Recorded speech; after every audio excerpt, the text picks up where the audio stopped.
Hello and welcome to Indus News live from Islamabad. I'm GOVT and these are the headlines.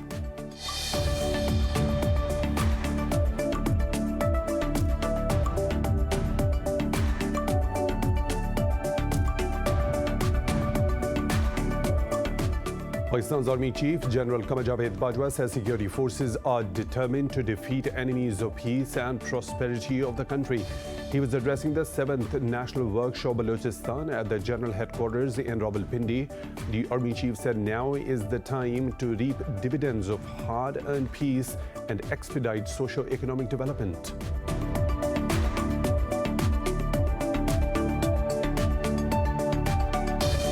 The U.S. military says it has completed more than 90% of its withdrawal from Afghanistan.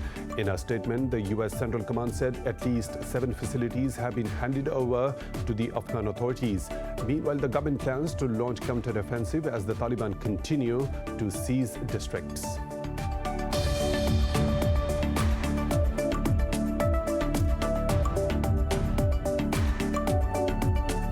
Iran has blamed Israel for a sabotage attempt on its civilian nuclear facility in June.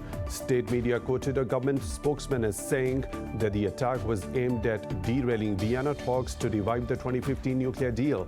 He said the attack caused minor damage to the building, but none to the equipment.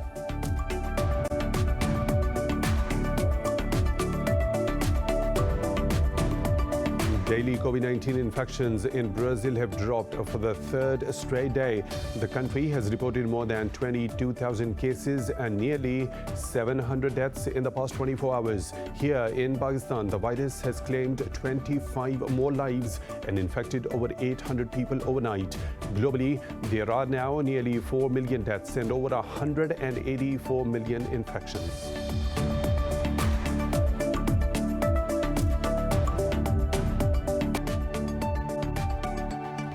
Those were the headlines and detailed stories right after a short break. Stay tuned.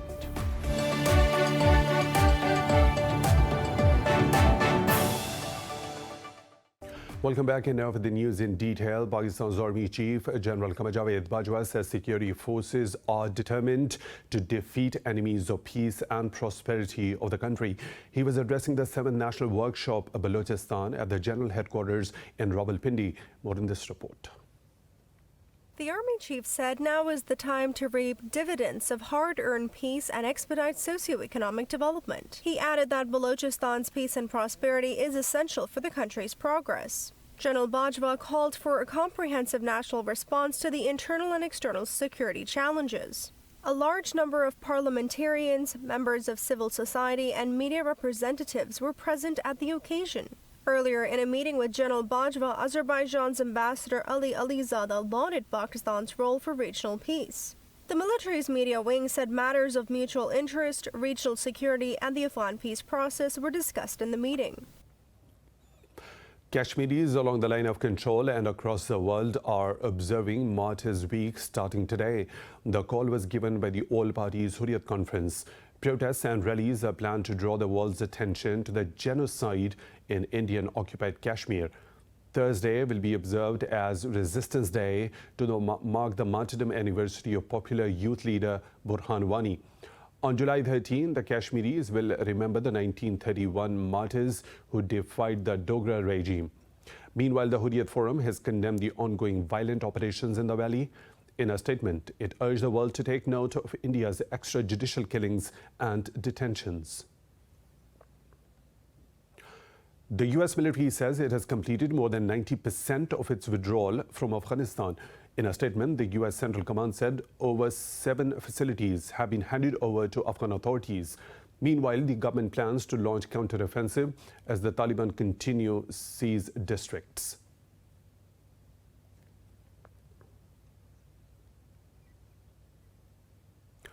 Israel's parliament has failed to extend a controversial law that bars citizenship for Palestinians from the occupied territories who marry Israelis.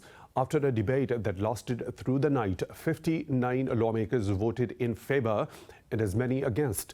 A simple majority was required to extend the law. It is the first big defeat for Prime Minister Naftali Bennett's government since it took office last month. The legislation, which critics say is discriminatory, is now due to expire today. Thousands of Palestinians previously unable to claim citizenship rights may now be able to do so.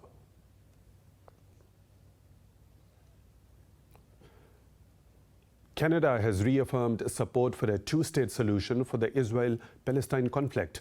During a visit to Palestine, Foreign Minister Mark Garneau met President Mahmoud Abbas. Garneau also met Prime Minister Mohammed Shatai and Foreign Minister Riyad Maliki. He expressed Canada's concerns over the expansion of settlements and forced evictions, calling for their cessation. Meanwhile, Israeli forces demolished a school building under construction in the another town of occupied Jerusalem.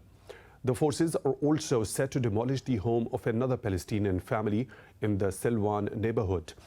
Earlier in Nablus city, Israeli soldiers shot and wounded a young Palestinian man. Iran has blamed Israel for a sabotage attempt on its civilian nuclear facility in June. State media quoted a government spokesman as saying that the attack was aimed at derailing Vienna talks to revive the 2015 nuclear deal. He said the attack caused minor damage to the building, but none to the equipment. On the 23rd of June, Iranian state media said a sabotage attempt against the building of Iran's Atomic Energy Organization had been foiled. Iran has previously blamed Israel for several attacks on its nuclear facilities and killing its nuclear scientists over the past years. Lebanon's caretaker Prime Minister Hassan Diab has warned that the country is days away from a social explosion. In a speech, Diab called on the international community to save the crisis-stricken country. He said his government cannot resume negotiations with the IMF to implement the recovery plan set by the cabinet. Diab said this entails obligations on the next government that it may not endorse. He said linking Lebanon's assistance to the formation of a new government has become a threat to the country. The World Bank has called Lebanon's crisis one of the worst depressions of modern history.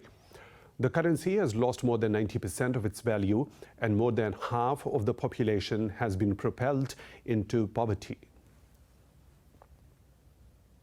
U.S. forces have shot down an armed drone above their embassy in the Iraqi capital of Baghdad. This comes hours after a rocket attack on a base housing American soldiers in the west of the country. The international coalition fighting in Iraq says there were no casualties in the Ain al-Assad base incident. In a tweet, a spokesperson for the coalition, Colonel Wayne Murato, said the damage is being assessed. Since the start of this year, 47 such attacks have targeted U.S. assets in Iraq, where 2,500 American troops are deployed. Meanwhile, an Iraqi militia leader has vowed to retaliate over the deaths of 4 of his men in a U.S. airstrike last month. All 28 people on board a plane that crashed on Russia's eastern Kamchatka Peninsula have died. State media cited officials as saying the debris was found in the sea and on the shore near Palana town. It said the plane was reportedly making a second attempt to land amid foggy conditions when it hit a cliff. An investigation has been launched into the incident. Officials said 22 passengers, including 1 child and 6 crew members, were on board.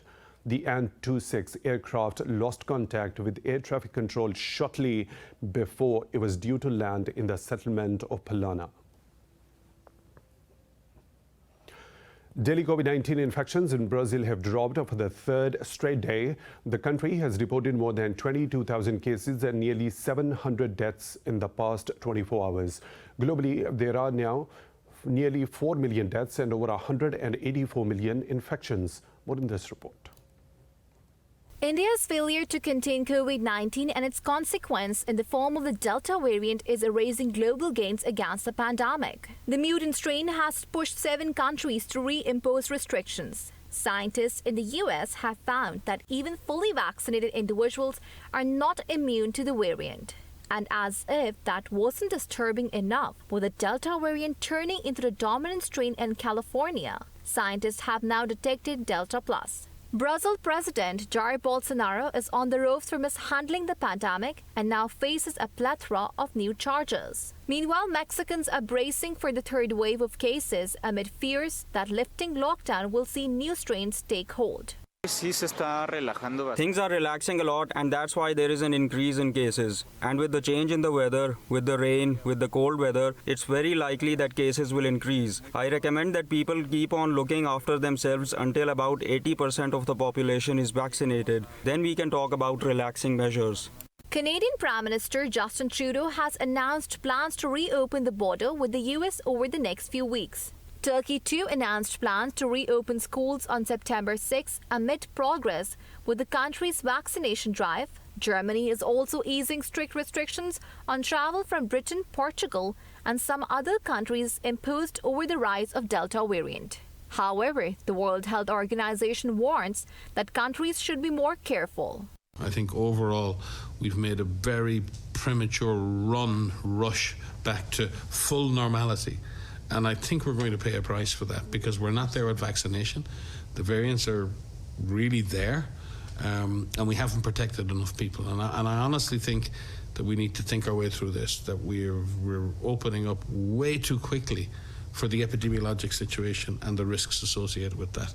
Luxembourg's Prime Minister Xavier Bettel is in a serious but stable condition after contracting COVID-19 and will remain in the hospital for the time being. Over in Southeast Asia, Indonesia has prepared backup health facilities for a worst-case scenario as new cases more than quadrupled in a month. Pakistan has reported 25 more deaths due to COVID-19 in the past 24 hours. The Health Ministry says the toll has risen to 22,452. The virus has infected 830 people overnight. Pakistan has logged more than 964,000 cases so far, whereas around 908,000 people have recovered nationwide. Officials say out of over 33,000 active cases, more than 1,900 are critical. The country has administered over 17.8 million vaccine doses to date.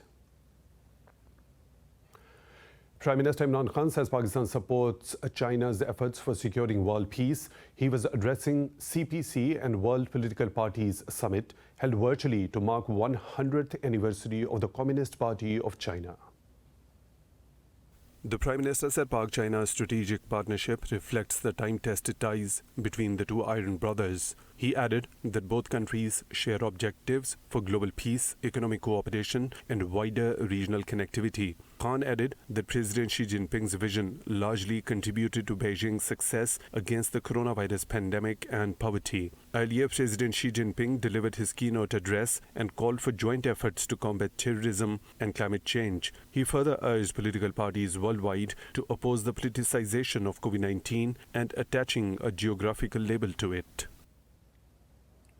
More stories to follow, but right after a short break. Stay tuned.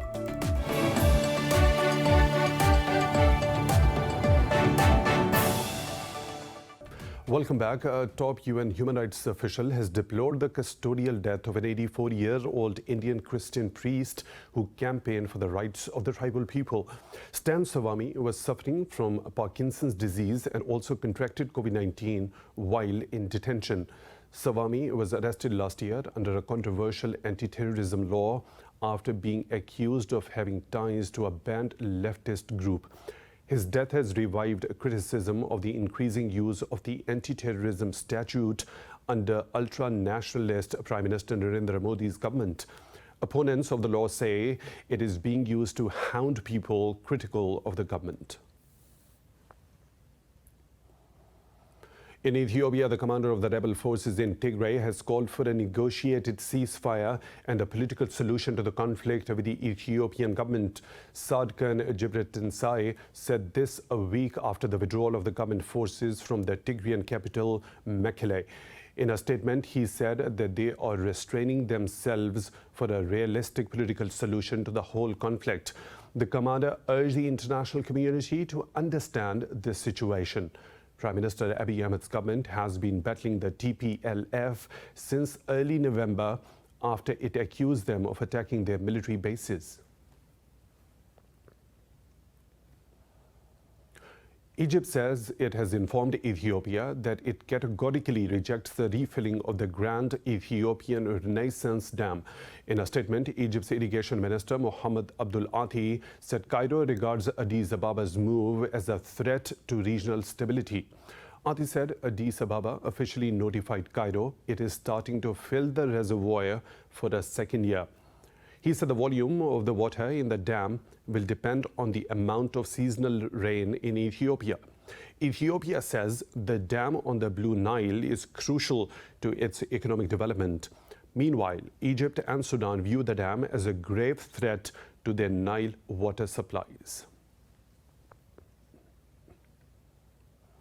Russia says it supports ASEAN's 5-point consensus on resolving the Myanmar crisis.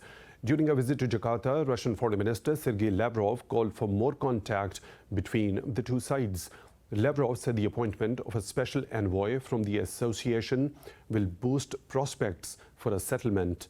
In an interview, the Russian Foreign Minister urged for an end to violence by all the conflicting parties.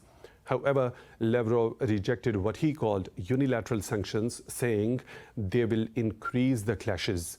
Meanwhile, anti-military protests continue in different parts of the country, despite more than 900 civilian deaths. The UN has told Belarus to immediately free over 500 people that rights group consider political prisoners. In a report to the Human Rights Council, UN Special Rapporteur Ines Marine likened Belarus to a totalitarian state. She said the forced landing of a passenger plane shows Minsk's desire to end all forms of dissidence. Marine added that more than 35,000 people have been arbitrarily detained for exercising their right to peaceful assembly. This comes after U.S. envoy Benjamin Moling hinted at the possibility of more economic sanctions against Minsk. The U.S. announced curbs against key members of the Belarusian government in May after the arrest of a journalist.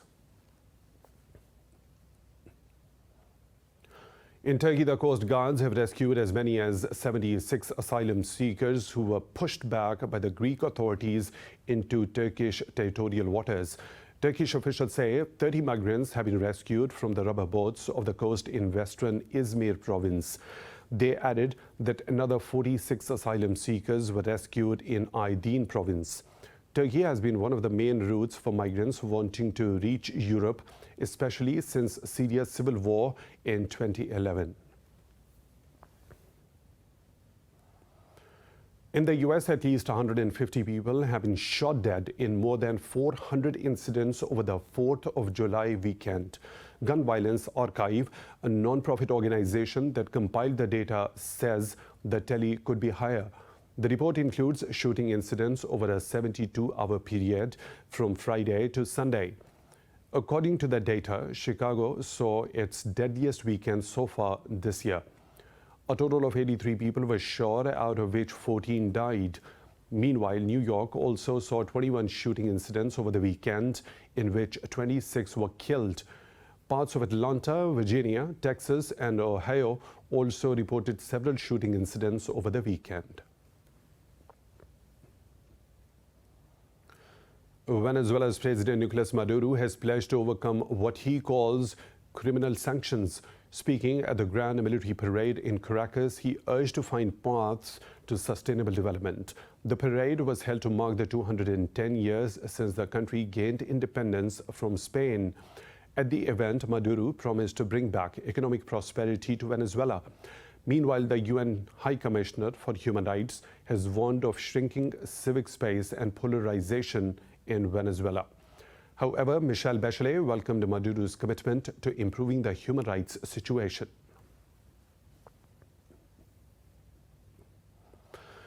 The European Union has criticized a decision by Belarus to allow illegal migrants to cross into Lithuania. In a news conference, European Council President Charles Michel said the bloc condemns the move in one voice. Michel added that it is clear that Minsk is trying to pressurize Brussels over sanctions. He said he will be speaking to Iraq's president next week to discuss the return of the Iraqi nationals. The Lithuanian government declared an emergency after receiving around 150 migrants every day from the Belarusian border. It says 560 migrants have crossed into the country since Friday. In Canada, firefighters are battling nearly 200 wildfires amid a record hot summer in the western province of British Columbia. The state media says 2/3 of the blazes are completely out of control. It says 46 fires were sparked over the past 2 days alone. Dozens of personnel have arrived from across the country, including Ontario and New Brunswick, to help. Hundreds of people in the region have been evacuated from their homes. The federal government says the military's air support will be used to battle the massive infernos. In the U.S. state of Florida, the death toll from a residential building collapse in Miami has risen to 32 after rescue workers pulled out 4 more bodies from the rubble. Authorities say 195 people have so far been accounted for, while 113 are still missing. Rescue workers have expanded their search following the controlled demolition of the remainder of the building last week. The demolition has allowed rescue teams to expand their search to the entire area beneath the building. Nobody has been pulled alive from the rubble so far. Tropical storm Elsa has lashed Cuba with heavy rain and fierce winds across the south-central coast. Its center has now exited Cuba just east of Havana, churning northwards on track to Florida. Storm surges affected Cuba's southern coast, causing light flooding in the capital and in low-lying coastal areas. The Cuban Meteorology Institute says the rains are expected to continue despite the storm's exit. However, they can prove positive for agriculture and water reservoirs as long as they are not intense. The U.S. National Hurricane Center said Elsa's sustained winds are peaking nearly 95 kilometers per hour. It said the storm is expected to pass near the Florida Keys and move towards the west coast.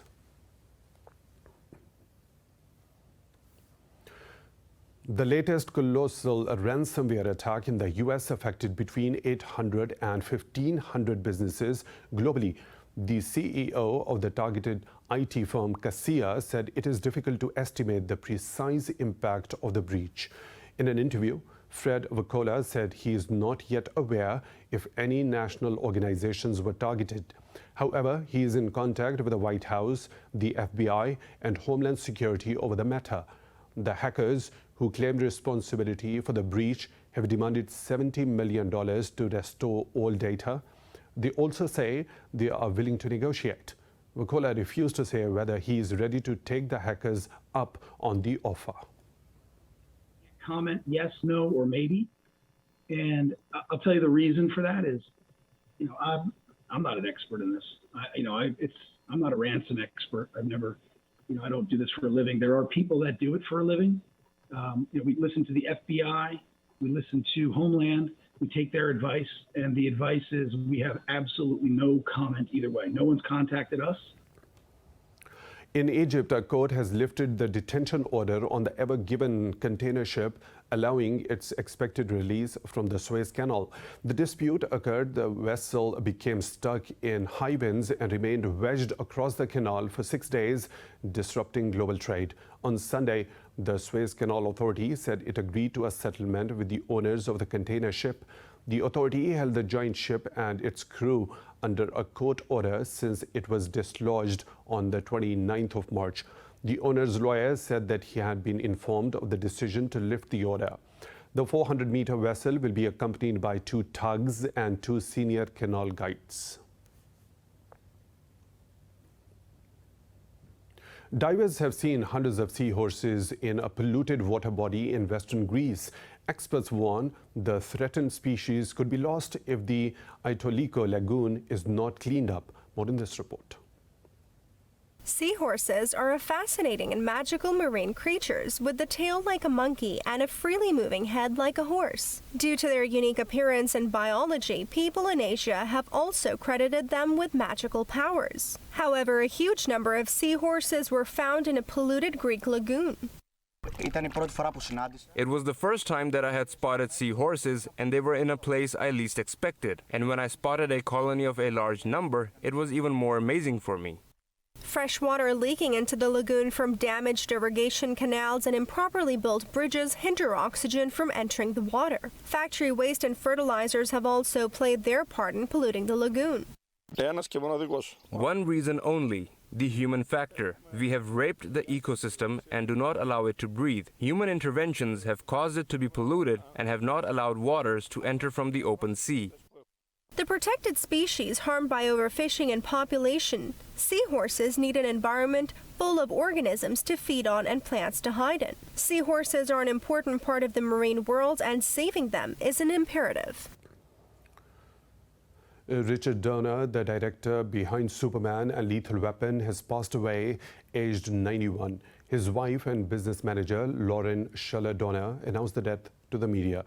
No cause of the death has been revealed. In a statement on Twitter, Steven Spielberg said Donner was gifted across many genres. His final film as a director was the 2006 actioner 16 Blocks starring Bruce Willis. Donner and his wife produced dozens of films under their banner, including the X-Men franchise. It's time for a short break. We'll be back with more stories. Stay tuned.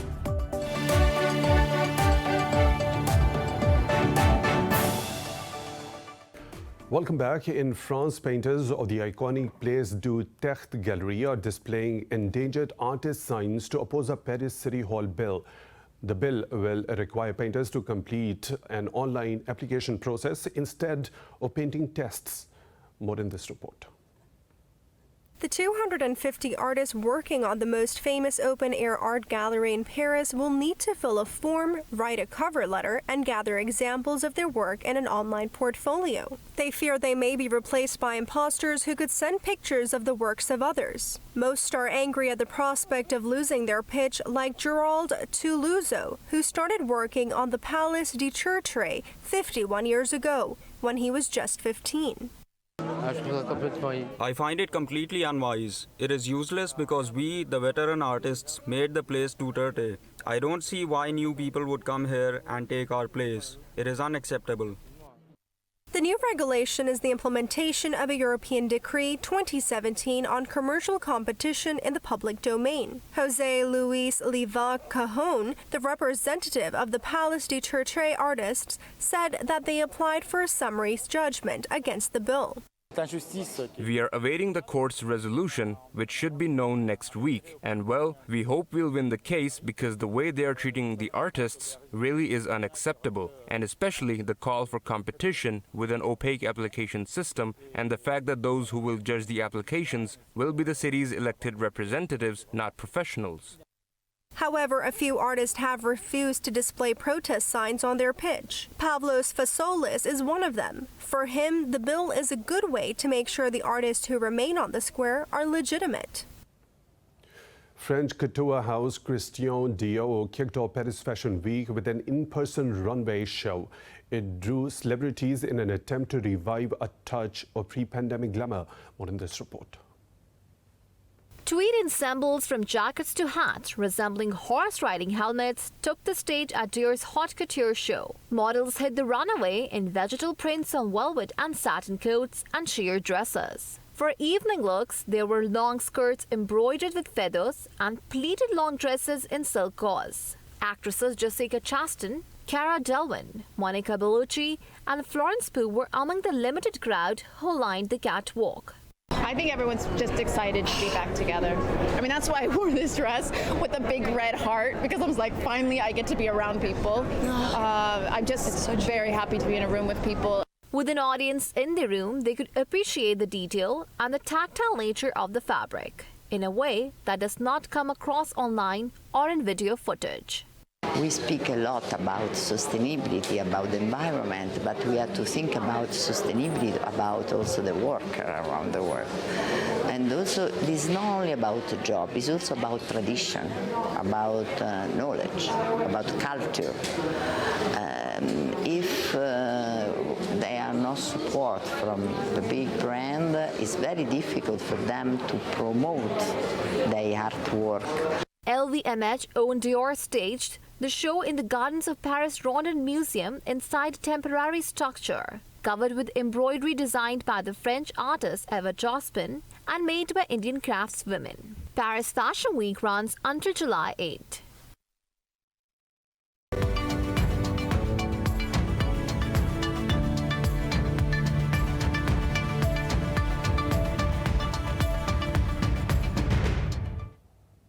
Another business updates, the OPEC Plus group has cancelled a scheduled meeting, dashing hopes for an agreement to satisfy growing oil demand. This comes as the UAE rejected an 8-month extension to output cuts proposed by the rest of the group.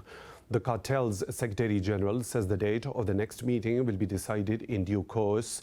Global markets are uncertain about how producers will meet rising demand. The Brent crude, the global benchmark, maintained its 3-year high of about $77 a barrel after the cancellation.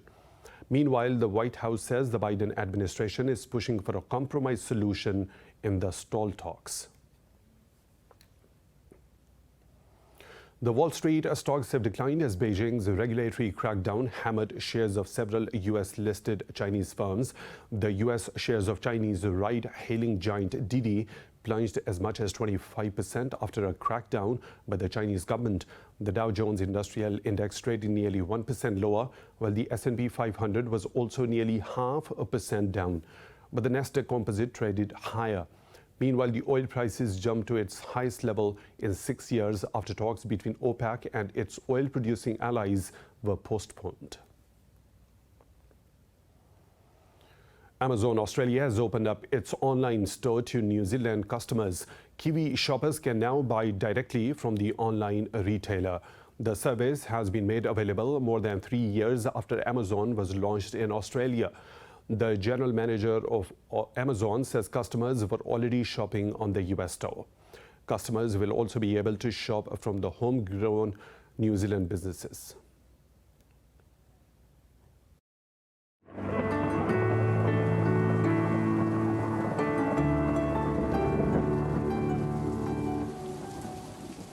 Another weather situation from around the globe.